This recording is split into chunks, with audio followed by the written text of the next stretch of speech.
আজি অৰুণোদয় আঁচনিৰ কেইবাটাও গুৰুত্বপূৰ্ণ ডাঙৰ আপডেট লৈ আহিছোঁ।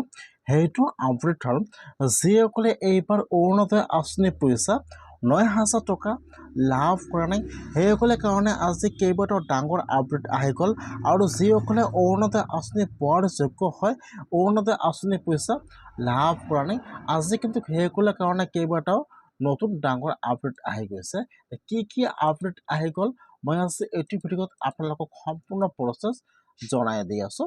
আপোনালোকে জানিবলৈ হ'লে ভিডিঅ'টো সম্পূৰ্ণকৈ চাই ল'ব, স্কিপ নকৰাকৈ। আৰু যদি আপোনালোকে মোৰ চেনেলত নিউ হয়, মোৰ চেনেলটো ছাবস্ক্ৰাইব কৰি ৰাখি দিব। যদি আপোনালোকে এইবাৰ অৰুণোদয় আঁচনি 3.0 নতুনকৈ এপ্লিকেশ্যন কৰিছিল অথবা আপোনালোকে আগৰ পৰা প্ৰতি মাহে অৰুণোদয় আঁচনি পইচা লাভ কৰি আছিল, কিন্তু আপোনালোকৰ একাউণ্টত এই মাহত অৰুণোদয় আঁচনি পইচা ৯,০০০ টকা সোমোৱা নাই। যিসকলৰ একাউণ্টত অৰুণোদয় আঁচনি পইচা ৯,০০০ টকা সোমোৱা নাই, এতিয়া সেইসকলে কি কৰিব লাগিব বা কি কৰিলে অৰুণোদয় আঁচনি পইচা ৯,০০০ টকা লাভ কৰিব। আজি কিন্তু অৰুণোদয় আঁচনি কেইবাটাও ডাঙৰ আপডেট আহি গৈছে।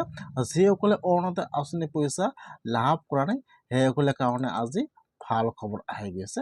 এতিয়া আপোনালোকে কি কৰিলে অৰুণোদয় আঁচনি পইচা লাভ কৰিব, কোন মাহৰ পৰা অৰুণোদয় আঁচনি আপোনালোকে লাভ কৰিব, সম্পূৰ্ণ প্ৰচেছ জানি লওক। যিসকলে অৰুণোদয় আঁচনি পোৱাৰ যোগ্য হয় আৰু এইবাৰ অৰুণোদয় আঁচনি 3.0 নতুনকৈ আবেদন কৰিছিল তথাপিও এইবাৰ অৰুণোদয় আঁচনি পইচা লাভ কৰা নাই, আজি কিন্তু সেইসকলে কাৰণে কেইবাটাও ডাঙৰ আপডেট আহি গৈছে।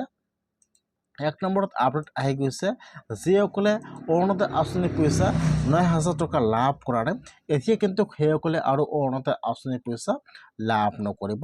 যিসকলে অৰুণোদয় আঁচনি পইচা ৯,০০০ টকাটো পাইছে সেইসকলেতো পাইছে, আৰু যদি আপোনালোকে অৰুণোদয় আঁচনি পইচা ৯,০০০ টকা পোৱা নাই তেনেহ'লে কিন্তু আপোনালোকে আৰু অৰুণোদয় আঁচনি পইচা ৯,০০০ টকা নাপাব। এতিয়া কিন্তু আপোনালোকে আৰু অৰুণোদয় আঁচনিৰ কাৰণে আবেদন কৰিব লাগিব, যিহেতু আজি অৰুণোদয় আঁচনিৰ ডাঙৰ আপডেট আহি গৈছে আৰু কিন্তু আপোনালোকে অৰুণোদয় আঁচনি পইচা নাপাব। এতিয়া যিসকলে অৰুণোদয় আঁচনি পোৱাৰ যোগ্য হয়, অৰুণোদয় আঁচনি পইচা লাভ কৰা নাই, এতিয়া কিন্তু সেইসকলে অৰুণোদয় আঁচনি 4.0 এপ্লিকেশ্যন কৰিব লাগিব। যিহেতু ইলেকশ্যন আহি গ'ল, এতিয়া কিন্তু আপোনালোকে আৰু অৰুণোদয় আঁচনিত এপ্লিকেশ্যন কৰিব নোৱাৰিব। যেতিয়া ইলেকশ্যন হৈ যাব তাৰপিছত কিন্তু আপোনালোকৰ অৰুণোদয় আঁচনিৰ আৰু 4.0 এপ্লিকেশ্যন আৰম্ভ হৈ যাব। যিসকলে অৰুণোদয় আঁচনিৰ পোৱাৰ যোগ্য আছিল, অৰুণোদয় আঁচনি পইচা লাভ কৰা নাই, সেইসকলে অৰুণোদয় আঁচনি 4.0 এপ্লিকেশ্যন কৰিব, তাৰপিছত কিন্তু আপোনালোকে অৰুণোদয় আঁচনি পইচা লাভ কৰিব। আজি অৰুণোদয় আঁচনিৰ এই কেইটামান ডাঙৰ আপডেট লৈ আহিছোঁ।